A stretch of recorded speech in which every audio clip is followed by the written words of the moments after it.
സജീവമായി തന്നെ രംഗത്തുള്ളത് ആറന്മുളയിലെ പോരാട്ടത്തെ പ്രവചനാതീത തലത്തിലേക്ക് എത്തിച്ചു കഴിഞ്ഞു.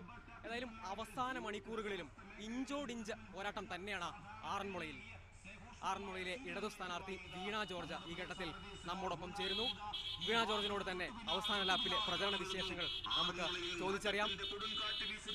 ആദ്യഘട്ടത്തിൽ UDF ഉയർത്തിയിരുന്ന വികസന വിഷയം, ഭരണ തുടർച്ച എന്നതൊക്കെ മാറ്റിയിട്ട് വീണ ജോർജിനെ വ്യക്തിപരമായി കടന്നാക്രമിക്കുന്ന ഒരു തലത്തിലേക്കുള്ള അത്തരത്തിലുള്ള ഒരു സമീപനം സ്വീകരിച്ച ഒരു രീതിയായിരുന്നു UDF പ്രചരണഘട്ടത്തിലെല്ലാം സ്വീകരിച്ചിരുന്നത്. അതൊരു രാഷ്ട്രീയ സൂചനയാണ്. അപ്പോൾ അവസാന ലാപ്പിൽ ഒരു അടിയൊഴുക്ക് എതിരാകും എന്നൊരു തോന്നലുണ്ടോ? ഒരിക്കലുമില്ല. കാരണം അവരുടെ ഈ പ്രചരണത്തിലെ പൊള്ളത്തരം വ്യക്തമാക്കണം. ഒന്നാമത്തെ കാര്യം വികസന തുടർച്ച എന്ന് പറഞ്ഞത്. ആറന്മുള നിയോജക മണ്ഡലത്തിൽ അങ്ങനെ ഒരു വികസനം പോലും കഴിഞ്ഞ 5 വർഷക്കാലം ആറന്മുള നിയോജക മണ്ഡലത്തെ സംബന്ധിച്ചിടത്തോളം പഴയ പത്തനംതിട്ട മണ്ഡലത്തിലെ ഇപ്പോഴുള്ള പ്രദേശങ്ങളെ സംബന്ധിച്ചിടത്തോളം 10 വർഷമായി ഒരു വികസന പ്രവർത്തനം പോലും നടന്നിട്ടില്ല. അതുപോലെ ഈ കഴിഞ്ഞ ദിവസം CPM ഒരു ആരോപണം ഉന്നയിച്ചിരുന്നു, കോൺഗ്രസും BJPയും തമ്മിലൊരു വോട്ട് കച്ചവടമുണ്ട്. അതിന്റെ ഒരു രാഷ്ട്രീയ യുക്തി എന്താണ്? UDF BJP ബാന്ധവത്തെക്കുറിച്ച് കഴിഞ്ഞ ദിവസം ബോർഡുകൾ തകർത്തു. നിങ്ങൾ ശ്രദ്ധിച്ചിട്ടുണ്ടാവും, നമ്മുടെ പ്രധാന റോഡുകളിലെല്ലാം LDF-ന്റെ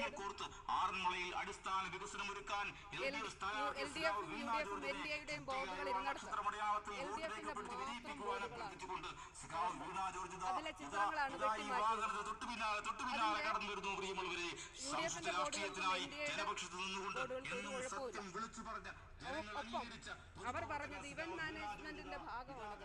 ഇപ്പൊ ഇവിടുത്തെ ആളുകളെ ശ്രദ്ധിച്ചല്ലോ, ഇവിടെ കൂടിയവരല്ല അടുത്ത ജംഗ്ഷനിൽ നമ്മെ കാത്തു നിൽക്കുന്നത്. ഈ ബോർഡുകൾ കർത്തവ്യം ഇവർ മാനേജ്മെന്റ് ഗ്രൂപ്പാണെന്ന് പറഞ്ഞു. പക്ഷേ കഴിഞ്ഞ ദിവസം പത്തനംതിട്ടയിൽ ഒരു UDF പ്രവർത്തകനെ കസ്റ്റഡിയിലെടുത്ത് അറസ്റ്റ് രേഖപ്പെടുത്തി.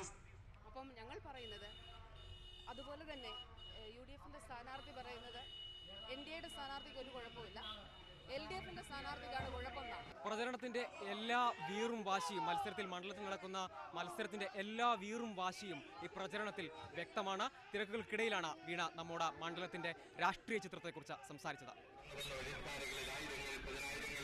ആറന്മുളയിലെ UDF സ്ഥാനാർത്ഥി K ശിവദാസൻ നായർ നമ്മോടൊപ്പം ചേരുന്നു. ഈ BJP പിടിക്കുന്ന വോട്ടുകൾ UDF-ന് ദോഷമായി ഭവിക്കും എന്നൊരു വിലയിരുത്തലുണ്ട്. എങ്ങനെയാണ് അതിനെ നോക്കിക്കാണുന്നത്? പാർലമെൻറ്റ് തെരഞ്ഞെടുപ്പിൽ BJP 23,000 വോട്ട് പിടിച്ചു. ഈ ആറന്മുള നിയോജകമണ്ഡലത്തിൽ ആൻ്റണി UDF സ്ഥാനാർത്ഥിക്ക് 12,000 വോട്ടിൻ്റെ മെജോറിറ്റിയും കിട്ടി. അപ്പോൾ ഈ ശാസ്ത്രം എങ്ങനെയാണ് ശരിയാകുക? കോൺഗ്രസും BJPയും തമ്മിൽ വോട്ട് കച്ചവടം നടത്തുന്ന എന്ന തരത്തിലുള്ള ഒരു ആരോപണം അവർ ഈ ഘട്ടത്തിൽ ഉന്നയിക്കുന്നുണ്ട്. അതിനോടുള്ള ഒരു മറുപടി എന്താ? ഞാൻ ആറന്മുളയിൽ നിന്ന് വരിക. കാര്യാലയത്തിലായിരുന്നു മാർക്സിസ്റ്റുകാരും RSSകാരും ഒരുമിച്ച് ആറന്മുളയിൽ മാസങ്ങളോളം. നല്ല ബന്ധമാണ് അവർ തമ്മിൽ. വെറുതെ ഇങ്ങോട്ട് ആരോപണം ഉന്നയിച്ച് ഈ കാര്യങ്ങളൊന്നും പറയേണ്ട കാര്യമില്ല.